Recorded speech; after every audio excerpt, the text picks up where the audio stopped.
Ana wanasema hamuendani, yani wewe na Miro hamuendani. Waongo. 100% hawana macho. Hebu waonyesheni kama mnaendana. Waonyesheni huku. Mtoto anafumba macho. Ala bado bana tuonyeshe wewe huyu ni mpenzi. Hivi kuna kipindi walikuwa wanawafananisha na wale Meters. Wanasema mmewaiga. Na vitu kama hivyo. Mliziona hizo comment? Kwa sababu hata tunasema tumewaiga washapoteza. Yaani washapoteana. Si hatujawaiga na hatuwezi kuwaiga kwa sababu mimi siwezi kumuiga mtu ambaye ana kitu kitakachonifanya mimi nimuige. Mnaishi pamoja? Mnaishi pamoja? Yeah. Pamoja? Yeah, tunaishi pamoja. Yaani chumba kimoja? Mnaamka pamoja? Yeah, na hapa hata tulipokuja tumetoka pamoja. Unafua nguo zake? Kweli? Ndio. Unafua nguo zake? Tunafua. Unafua wote? Yeah, mimi napenda sana kumsaidia na kufua. Sipendi nikimwona akiwa anafua peke yake. Kwa sababu mimi na huruma, yaani unajua na huruma afu nampenda. Unafua nguo zake za ndani? Boxer. Nafua kwa sababu na mimi sinavaga. Wanasema kwamba usifanye duties za mke ukiwa ni bado uko kwenye girlfriend. Wewe hiyo unaisemaje? Na kama wewe ni girlfriend una boyfriend wako na bado still unaenda unamvisit, unamfollow, unampikia na anananilia, hiyo pia sio duties ya mke? Mbona hii kama girlfriend unaifanya? Usiniambie mimi. Wewe. Wow, yani mtu aweza kanabeti sasa hivi yule anafanya duties za mke akatie ni girlfriend. Je, yeye na boyfriend wake hamfanyii? Na kama unasema mimi nafanya duties, kwa nini yeye anafanya duties za mzazi? Maybe ananihudumia, nikiumwa ananijua hospitali naendaje. Kwa nini mimi nisifanye hizo duties? Kwa nini nijua anaingiza 30,000 afu nikaombe kitu cha laki? Kwani wewe ana unajikuta nani wewe? Kutoka kwenye bajaji mpaka kuwa na usafiri wao, yani gari, ni moja kati ya kitu poa sana ambacho kimenifanya niwatafute Ana na Miro ambao kiukweli kwenye mtandao wa TikTok wamekuwa wakifanya poa sana. So niko nao kupiga nao story kuhusiana na maisha yao, mafanikio yao, matusi ambao wanakutana nao kwenye mitandao ya kijamii. So tuko hapa kuzungumza. Kikubwa ni wewe kubaki na sisi kwa kusubscribe, lakini pia kutufollow kwenye mitandao yote ya kijamii, Facebook, Instagram na Twitter. Ezebongo Touch. Si ndio bana? I go by the name JS. Niko na Ana na Miro. Miro, mambo vipi? Fresh. Kwema kabisa. Kwema ndugu yangu. Ana, bibie Ana. Ni Ana nani? Ana, mambo? Poa. Kwema kabisa. Kwema. Watu wanakufahamu kama Ana. Ni Ana nani? Anastasia. Zungu mwingi sana. Sawa bana. Mtazamaji, niko na hii couple ambayo kiukweli kwenye mitandao ya kijamii huko wanaifahamu kama low budget. Kwanza nataka nifahamu kutoka kwako siri ya kubaki na Ana mpaka leo hii. Siri ya kubaki na Ana ni kujiamini, alafu ni kutamani kufikia ndoto ambazo watu hawataki mfike. Okay. Yeah, hiyo ndio cha kwanza kabisa, unajiamini, alafu tuna ndoto zetu tunahitaji kufikia ambazo watu hawataki kufika. Ndio cha kwanza kabisa. Cha pili ni kwamba sihitaji kuwaaminisha watu ni kwamba kitu fulani ukifanya hakiko sahihi. Sawa. Unapoteza muda. Okay. Yeah. Hayo ni majibu ya Miro. Ana, siri ya kubaki na Miro mpaka saa hii. Siri ya kubaki na Miro mpaka sasa hivi, kwa upendo wangu naweza nikasema upendo, heshima, kuthaminiana, kujaliana, afu akili nyingi na Mungu mwenye nguvu. Watu wanatamani kupata mwanamke kama huyu, wa ndoto zao. Mlikutana wapi? Tulikutana Facebook huko mitandaoni kipindi hicho tulikuwa wadogo hivi. Ndo tulikutana kule, tulikuwa marafiki, tukaenda mpaka tukaja kuwa wapenzi. Okay. Mpaka nao. Facebook kuna mtindo wa kurequest kuomba urafiki. Nani alimuomba urafiki mwenzake? Nahisi ni Miro. Mimi nahisi Ana. Sikumbuki. Ni Miro, I'm sure. Okay. Sawa. Ana, nataka tufahamu kwa upande wako wewe paka unakutana na Miro, unasema sasa this is love. Haya ni mapenzi. Ilikuwa lini? Yaani unajua sasa hapa nipo kwenye mahusiano. Mimi naweza nikasema ni siku ya kwanza kumuona. Okay. Siku ya kwanza kumuona huyu mkaka huyu ana vitu vyake.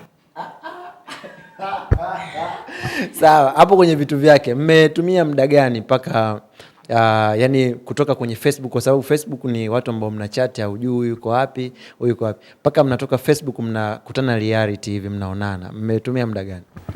Almost miaka 5. Yeah.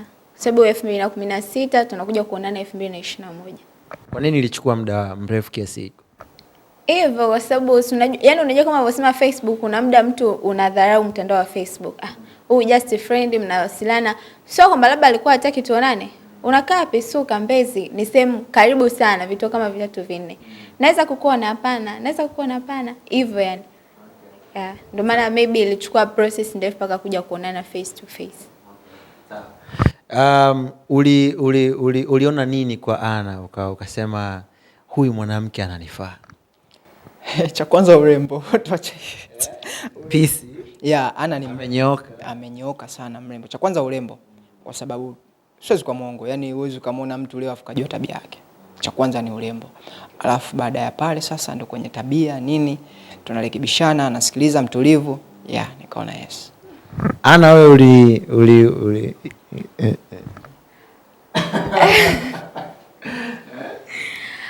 Mimi kusema ukweli, wakati naanza naye mahusiano, yani ule ukweli kabisa wa ndani, nasema jamani usipate bichwa, lakini yani nilivutiwa na muonekano wake.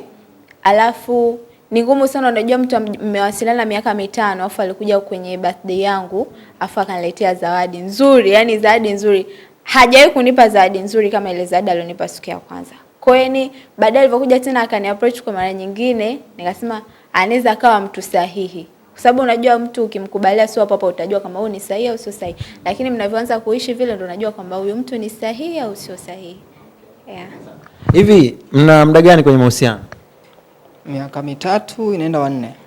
Haya, miaka 3 inaenda 4. Mmesema wewe ulikuwa unakaa mimi Mbezi, anakaa za Kisuka. Mnaishi pamoja? Yeah. Pamoja? Yeah, tunaishi pamoja. Yaani chumba kimoja? Mnaamka pamoja? Yeah, na hapa hata tulipokuja tumetoka pamoja. Unafua nguo zake?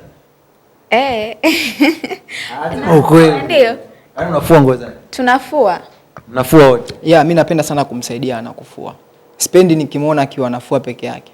Kwa sababu mimi na huruma, yaani unajua na huruma afu nampenda. Ana unafua nguo zake za ndani? Boxer. Nafua kwa sababu na mimi sina vaga. Wanasema kwamba usifanye duties za mke ukiwa ni bado uko kwenye girlfriend. Wewe hiyo unaisemaje? Na kama wewe ni girlfriend una boyfriend wako na bado still unaenda unamvisit, unamfollow, unampikia na anananilia, hiyo pia sio duties ya mke? Mbona hii kama girlfriend unaifanya? Sasa usiniambie mimi. Wewe. Wow, yani mtu aweza kanabeti sasa hivi yule anafanya duties za mke akachie ni girlfriend. Je, yeye na boyfriend wake hamfanyii? Na kama unasema mimi nafanya duties, kwa nini yeye anafanya duties za mzazi? Maybe ananihudumia, nikiumwa ananijua hospitali naendaje. Kwa nini mimi nisifanye hizo duties? Kwa haina shida kabisa. Kwa haina shida, maisha yamebadilika. Afu ulimwengu mwingine kabisa, sio ulimwengu ule wa watu wa 19s huko. Sisi tuko Gen Z. Sisi watoto wa 2000. Ni mwendo wa kufanya kila kitu ambacho anatakiwa kufanya mke. Kama ni wako ni wako.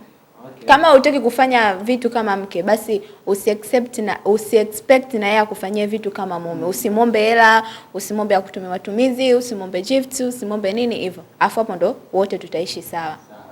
Yeah. Miro, elimu yako? Mimi sipendi kuzungumzia elimu. Yaani kuna mtu alinipa fundisho akasema usiwaambie watu elimu yako, kwa sababu mtu akijua elimu ndo anajua kuheshimu vipi. Ana elimu yako?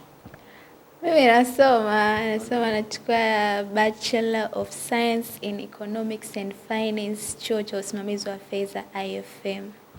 Hapo sasa turudi kwa Miro. Tunafahamu kwamba unajua mtoto wa kike mrembo kama huyu kusikia anasoma chuo afu bado mko umeniambia miaka 3. Umewezaje yani wewe kama mwanaume? Hebu wape siri vijana wenzetu, vijana wenzako pia ambao wanahofia kuingia kwenye mahusiano na watoto wa chuo, watoto wa 2000 wanahisi kama tutachapiwa. Changamoto zipo. Yani changamoto zipo kubwa kabisa, lakini mimi kitu ambacho labda nimeweza kwake, sawa, mimi ana sijamkuta chuo. Sawa, mimi ana nimemkuta tangia yuko chini. Alafu sijamjua chuo. Si unaelewa vizuri? Kwa hiyo hata yale maisha aliyokuta chuo, mimi naweza, yani naweza kuyamudu. Sawa? Na watu wanamuogopa kwanza. Yani huo ni ukweli. Chuo watu wanamuogopa. Yeah. Kwa nini unahisi wanamuogopa? Jinsi alivyojiweka. Si unaelewa vizuri? Jinsi alivyojiweka. Wale wadada ambao unahisi labda mtu akiwa na mpenzi wake akishafika chuo anaweza akapotea, akaondoka. Sawa? Ni watu wenye tamaa. Sawa? Ni watu wenye kutaka vitu kwa pupa. Kila kitu kinakuja kina wakati wake. Si unaelewa vizuri? Yeah. Ana, umeweza kuishi kwenye maisha ya low budget na Miro. Vishawishi vikoje na kwa nini umeamua kustick na kubaki na mpenzi wako mmoja? Mimi nimeweza kustick, naweza kusema kwa sababu kwanza msimamo. Yaani na msimamo mimi kama mimi. Nishapitia mahusiano. Kwa hiyo unajua kuna ile muda unasema yaani hapa nitangangana. Haijalishi kama ana madhaifu tutarekebishana hivyo. Alafu kuhusu swala la low budget kama wao wanavyosema, mimi kwangu sioni kama naishi maisha ya low budget. Kwa sababu vile vitu muhimu ambavyo nahitaji kupata kama msichana au kama binadamu na vipata. Kwa hiyo mimi kwangu na satisfy tu vizuri. Hii swala la kuwa si labda high budget kupata vitu hizo ni extra ambazo hata mimi mpambanaji naweza nikapambana naye tukavipata. Sawa. Kitu gani haswa kwenye mahusiano yako kiliwahi kukufanya ukasema kwamba najuta kuingia kwenye mahusiano nikiwa bado kijana? Mahusiano na Miro au na nani? Na nani mwingine? Si ndio uko naye miaka 3 au kuna mwingine umedumu naye miaka 3?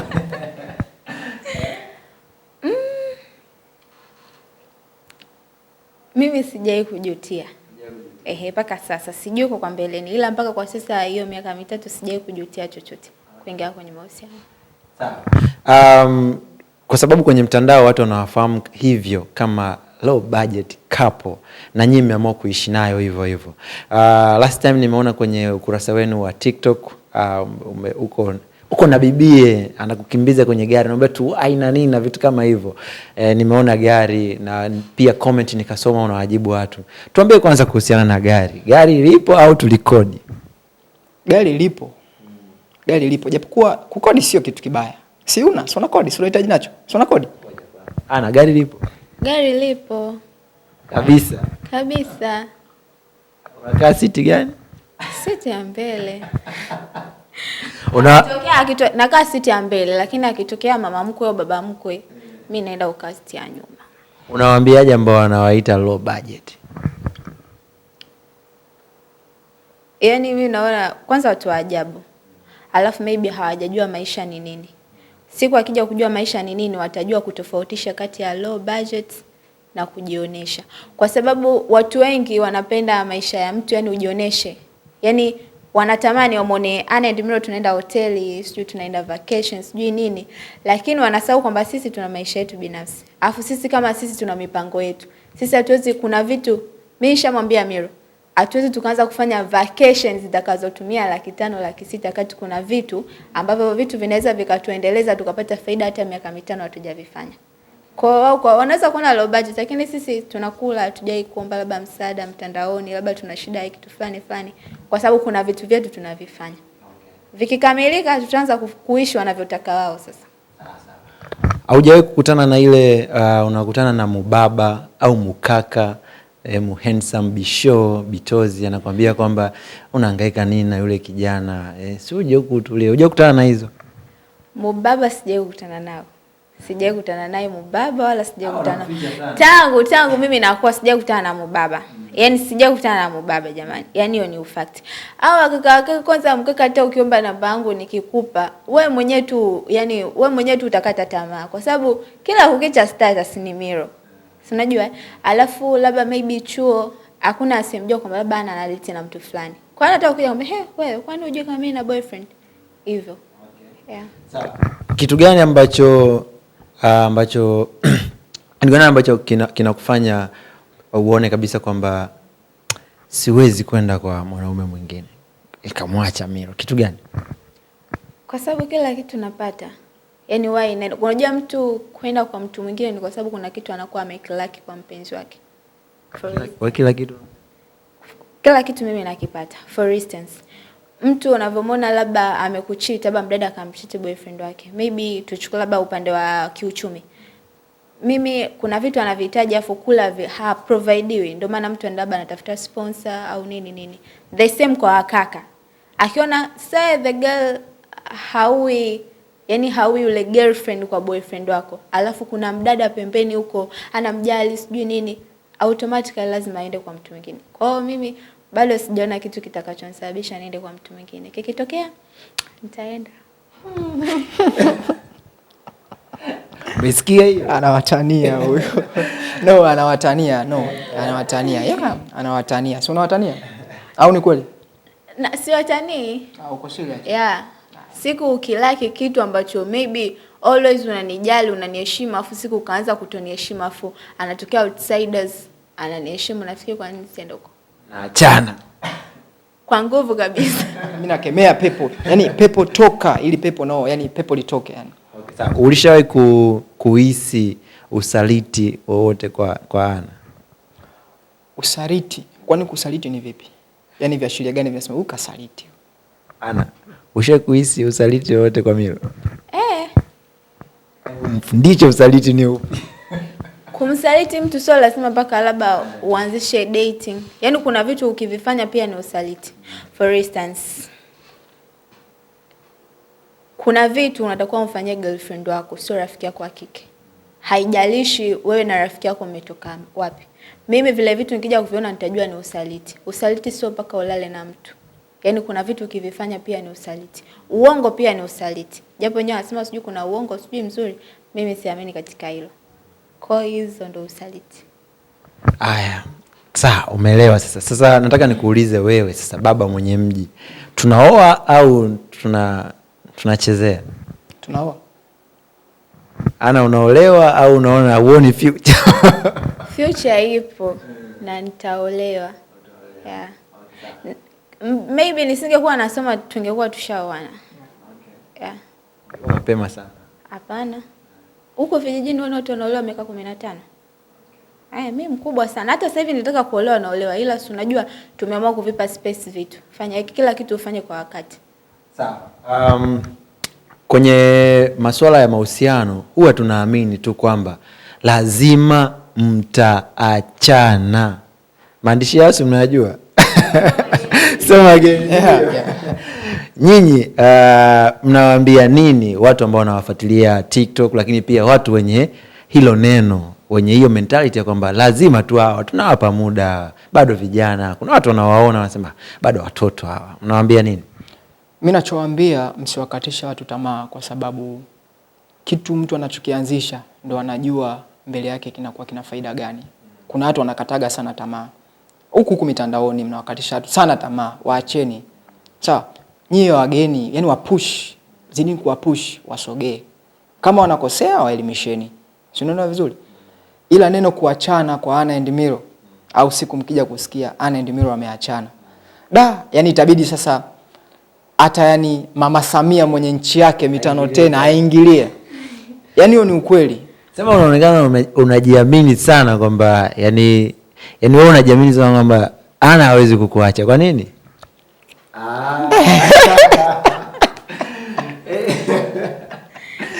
Kwa sababu unaongea kwa confidence sana. Kitu gani ambacho aliwahi kukuomba Ana ukaona huwezi kuafford afu ukapata ile hofu? Unajua kwenye mapenzi lazima kuna hofu.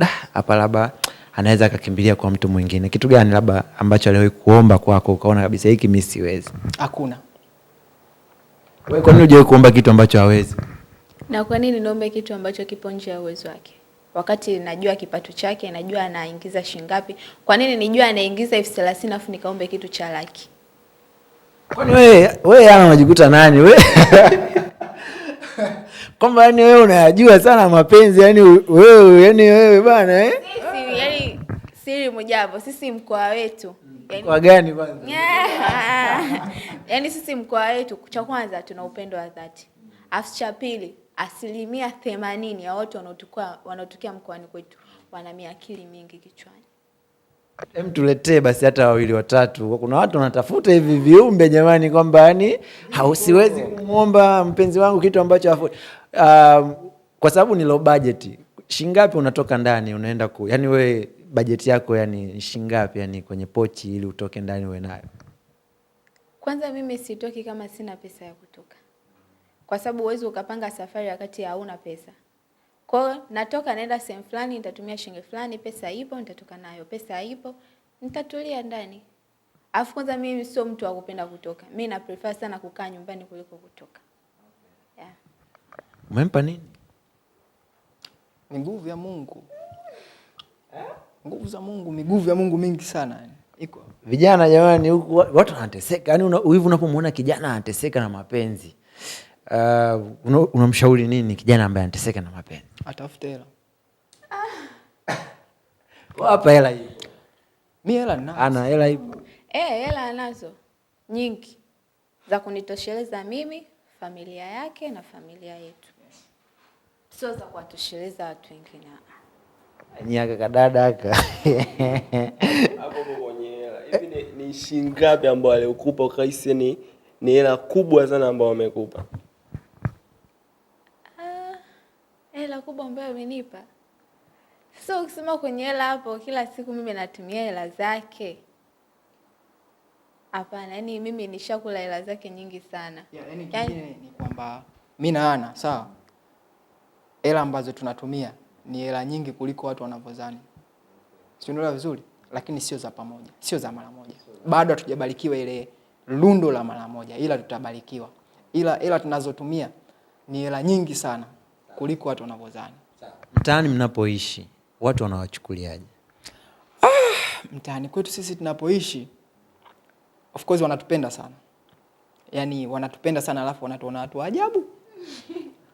Yaani watu wa ajabu unajua, yaani wakituona wanatushangaa, unajua? Yaani wale yaani ukiwaangalia tu wanawishi yani sisi kama tu Ulaya majuu hivyo. Yaani ndo wapo hivyo, lakini wanatupenda sana. Okay. Yeah. Ana hujawahi kuletewa umbea kwamba tumemwona bwana wako huko ana vitu fulani? Hapana, sijawahi kuletewa. Au ndo ile aliyesema wanakuogopa? Hamna, mimi sijawahi kuletewa. Nachamba sana. Mimi kuchamba na chamba. So kidogo nachamba. Ila ndio hivyo. Ukiingia kwenye anga zangu, unakula vichambo, unakaa pembeni. Sawa. Maisha yenu yamekuwa hivi kwenye mitandao, watu wamewaona hivyo, comment zimekuwa ni zile zile na nyie mmezizoea pia. Kuna vitu vingi sana ambavyo mara nyingi watu wanakuwa wanashauri, mara usimweke mpenzi wako mtandaoni hivi na hivi na nini na nini. Kwa upande wako wewe baba mwenye nyumba, kwa watu ambao wanaamini kwamba ukimweka mpenzi wako ni kama umpendi, ni kama unamuuza na vitu kama hivyo, wewe hiyo unaizungumziaje? Hiyo ni kwamba sio ubaya kumweka mpenzi mtandaoni, sio baya, ila ni kila mtu na jinsi alivyojijengea. Kuna mtu mwingine hawezi kumuonyesha mpenzi wake, au mwingine hawezi kujiposti kabisa. Yaani yeye mwenyewe tu hawezi kujiposti, jinsi ya mtu alivyojijengea. Ila inategemea unamweka mpenzi wako katika mazingira gani. Sawa, kama unamweka katika mazingira mazuri, hata mtoto mdogo anaweza kumuona, ina shida. Umeona? Kwa hiyo hakuna ubaya kumweka mpenzi wako. Ni mmoja, yani ni moja kumuonyesha ule upendo. Sawa? Haya. Ana wanasema hamuendani, yani wewe na Mira hamuendani. Waongo. 100% afu hawana macho. Hebu waonyesheni kama mnaendana. Waonyesheni mbele ya kamera kama mnaendana, kwa sababu hili ni swala ambalo nilikuwa ni la muda tu. Na mimi nilikuwa najiuliza tu, hebu ni macho. Waonyesheni kama mnaendana. Sisi tuko huku. Mtoto anafumba macho, mkubwa hiyo tu, hata mtoto unaweza. Hiyo kila mtu anaweza. Hebu mpe. Hiyo ulikuwa unakula? Nilikuwa nakula hivi. Kila siku tunaendana. Bado hapana hiyo bana, hapana hiyo haitoshi. Waonyesheni jamani watu kama mnaendana, kwa sababu labda wanaona mnaigiza. Nyie ni wapenzi kweli? Fanyeni kitu ambacho kinaonyesha nyie ni wapenzi. No, yani ni kwamba sisi ni wapenzi. Huyu anakataa. Fanya kitu ambacho kitakuonyesha huyu ni mpenzi wako. Fanya tuone. Watanzania mnaotizama hapa. Mimi nimeshajua. Wewe unataka ni mkisi? Sijasema. Mimi nimesema fanya kitu ambacho kitaonyesha huyu ni mpenzi wako. Fanya. Hayo ni maneno. Kitu gani ambacho unahitaji? Bwana tuonyeshe wewe huyu ni mpenzi wako. Cameraman umeipata hiyo? Hajaipata cameraman. Cameraman hajaipata. Huyu ni Ana na huyu ni Milo na ni wapenzi wanapendana sana na ni watu ambao kiukweli labda wanakuinspire ila hutaki tu kusema kama wanakuinspire. Hivi kuna kipindi walikuwa wanawafananisha na wale Meters. Wanasema mmewaiga. Na vitu kama hivyo. Mliziona hizo comment? Nyingi na tunaziona na zinakuja. Kwanza sijui wapi kapo ipi ilianza kutrendi, ila mimi tu katika kuscroll nilikutana na nyie wote na wote niliwaona kwa pamoja. Ila watu wakawa wanasema, kwa nini mnahisi watu wakawa wanasema hivyo? Wanasema kwamba yani nyinyi mmeiga kapo ya Meters, sijui nini vitu kama hivyo. Okay. Sijui wao wanaonaje, lakini si hatujaiga. Sawa, kwa sababu hata wao tunasema tumeiga washapoteza. Yaani washapoteana. Si hatujawaiga. Kama unataka ujue kwa sisi hatujawaiga, anza kutufuatilia sisi mwanzo kabisa zamani. Sawa? Ukitaka hata posti ya kwanza. Sawa? Posti ya kwanza ilikuwa lini? Sawa? Ila walichobarikiwa wao wameanza kutrend kabla yetu. Unaelewa vizuri? Ndio walichobarikiwa. Wameanza kutrend kabla yetu, ila sisi hatujawaiga. Na hatuwezi kuwaiga kwa sababu mimi siwezi kumuiga mtu ambaye ana kitu kitakachonifanya mimi nimuige.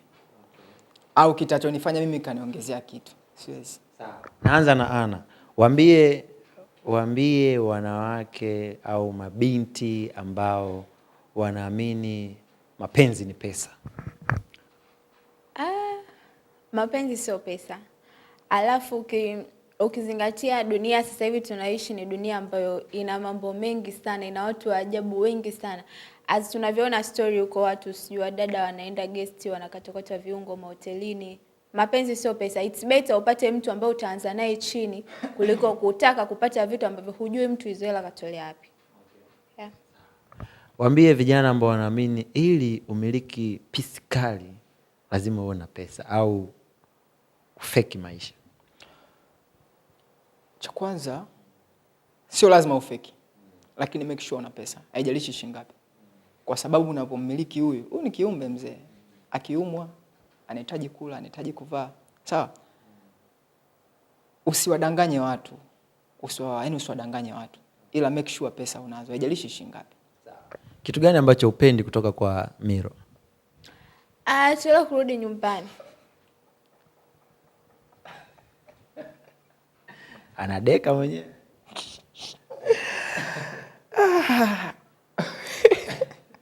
Unajua nashindwa sasa. Nachelewa kurudi nyumbani. Sawa, lakini mimi ni mwanaume, naenda kutafuta. Si ndio? Naenda kutafuta. Kuna muda natoka nyumbani hadi saa 9, napigiwa simu saa 9. Yeye mwenyewe anaona. Tunagombana pale, akamwambia no, lazima nifanyaje? Niende. Kwao anivumilie, mimi ni mwanaume. Yeah. Kitu gani ambacho upendi kutoka kwake? Kitu ambacho sipendi kutoka kwa Ana, ana kiburi. Ana una kiburi? Hapana. Ajui kutofautisha kati ya kiburi na mtu anayependa kudeka. No. That's why. Yani kiburi ni kwamba of course anadeka, lakini kuna ile kiburi unazidisha. Sawa, nakwambia hiki alafu unanibishia. Yani kile kiburi. Najua kabisa anadeka lakini anafanya nini? Ukiburi sometimes waga spendi. Yeah. Ana hujawahi kuogopa kuachwa na? Sijawahi kuogopa. Hawezi kuniacha, sasa niogope nini? Unaogopa kitu ambacho, yaani unaogopaje kitu ambacho hakiwezi kutokea? Una uhakika gani kwamba hawezi kukuacha? Hawezi kuniacha 100%. Kwa nini yani kuna kitu gani ambacho, siri ni nini ambayo inakufanya wewe uone kabisa kwamba hapa mimi siachwi? Cha kwanza mkoani kwetu sisi hatuachwi. Cha pili, yeye mwenyewe anavyoniaminisha mimi. Anavyoongea maybe. Yaani si unajua kuna muda mkikaa wapenzi mnapiga story kama marafiki. Si unajua mnaweza yani wanasemaga sio vizuri kuongelea labda sijui wapenzi wa nyuma, lakini si unajua the bana yani wewe kuna 1 2 3 4 5 yani wewe ni hivi na hivi na hivi, kwa unajua yani ana future na mimi. Yeah. Nani ambaye anapenda kugombana na mwenzake kati yenu wawili? Ana. Mshawahi kugombana mkakaliana, yani muda mrefu wa muda gani, yani mmegombana na mnakaa pamoja afu mmekaliana kimya? Hapana. Yaani ni kwamba tukigombana mimi na Ana sasa hivi tumegombana. Tikititi tumegombana pale. Mimi nitaondoka. Mara nyingi napenda nikigombana na Ana nitoke kwa sababu sipendi makelele, yani fujo. Lakini nikirudi tu yani lazima tuongee. Yeah, lazima tuongee. Lazima utakutana labda kapika, atakusogezea chakula chako pale, chakula chako iko. Unakula, au labda utamwambia chakula cha leo kitamu, atacheka, kicheka basi. Imeisha hiyo. Hiyo kwa yani ni haijawahi kupita hata masaa matano, haijawahi. Nani huwa akikosea mwepesi sana kuomba msamaha? Kati yetu bwana, hapo sisi mara nyingi waga tukoseani, yani kukoseana. Nyinyi mnaishi paradiso. Yani no, yani unajua kuna ile kukoseana, unamkosea mtu, unaona inabidi nidondoke niombe msamaha. Sawa. Mimi siwezi labda Ana akaniambia labda nimechelewa kurudi nyumbani, si ndio? Alafu nikaanza bibi niseme sijui nini na nini.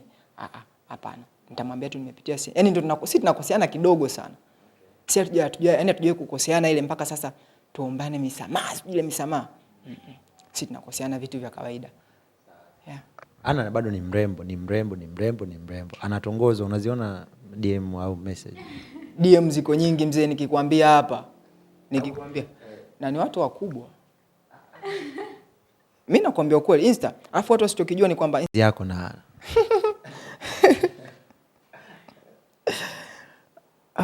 Wengi wanachokisema kuhusiana na Ana. Unajua Ana bwana, Ana ni mtukutu sana. Sawa? Alafu Ana ukimzingua, mnazinguana. Hata washikaji zangu wanajua. Kwa hiyo wengi sana wanakwambiaga wanangu Ana jao. Unajua? Ana jao kwa sababu Ana sio mtu wa masiara. Kwa hiyo wengi utasikia tu mwanangu Ana jao. Wanacheka naye ila wanamuogopa. Yeah. Mtazamaji wa Bongo Touch, kama uamini kwamba mapenzi sio pesa, mapenzi sio magari na majumba, hii ni kapu ambayo itakuaminisha wewe uweze kuamini hilo swala. Wakati tunaenda kumalizia tuna maswali machache tu ya mwisho kuhusiana na hii kapu. Ana, umefanya maamuzi kutoka moyoni kwamba utaishi na Miro, au umefanya maamuzi kwa sababu mitandao inataka nini ndio maana uko na Miro? Nimefanya maamuzi kutoka moyoni, sio kwa sababu mitandao inataka nini. Kwa sababu kama ningefuatisha mitandao inataka nini, basi maybe nisingekuwa na Miro. Yeah. Neno gani la ushauri ambalo uliwahi kupewa na mtu ambaye aidha labda mzazi wako, kaka yako, dada yako, mjomba na nini, kuhusiana na mahusiano yako ambalo huwa linakufanya uendelee kubaki kwenye mahusiano na Miro? Neno ambalo mimi nimewahi kupewa tena na mama yangu. Aliniambia kosea vyote ila usikosee kuolewa. Hasa kwetu sisi hapa Wakristo. Kwa sababu sisi unajua ni ndoa ni moja kwetu sisi hapa, tofauti na Waislamu.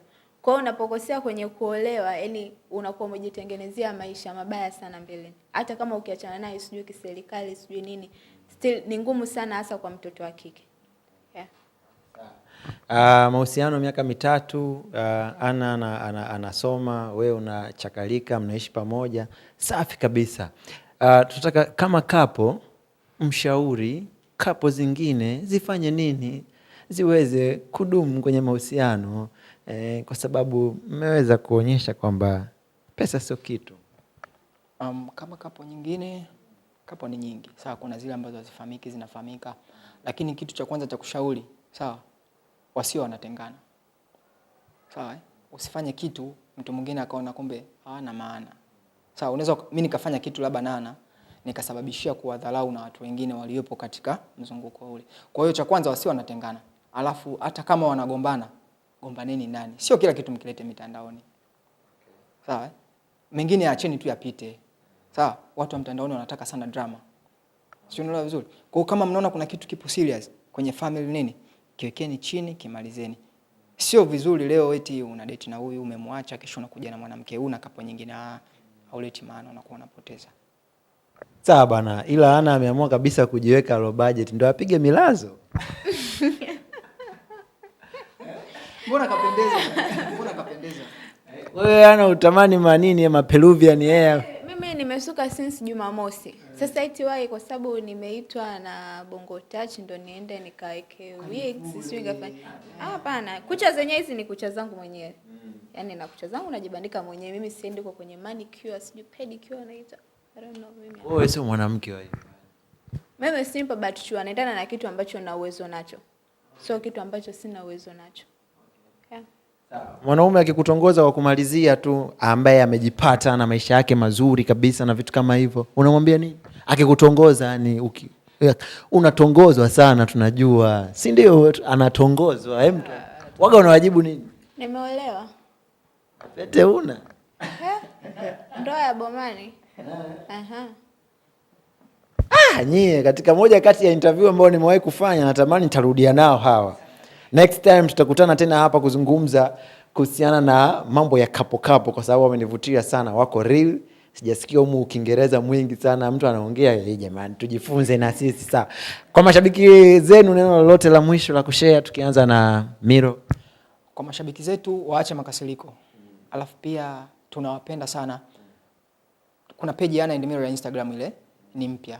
So tunawaomba jamani, mpite kule, tuongeze watu, tuongeze family, kwa sababu sisi ndio wao, wao ndio sisi. Bila wao sisi hatupo. Ila tunawapenda sana. Ila makasiriko jamani wapunguze. Ana, nawe cha kuongea na mashabiki zako? Wapunguze ushauri kwenye maisha ya watu. Alafu pia yani wasifosi watu waishi maisha ya mtu mwingine. Waache mtu aishi uhalisia wake. Mtazamaji wa Bongo Touch, tulikuwa na Ana na Miro hapa, tumepiga nao stories nyingi sana. Tunashukuru pia kwa nafasi yao kutenga muda wao kuja hapa.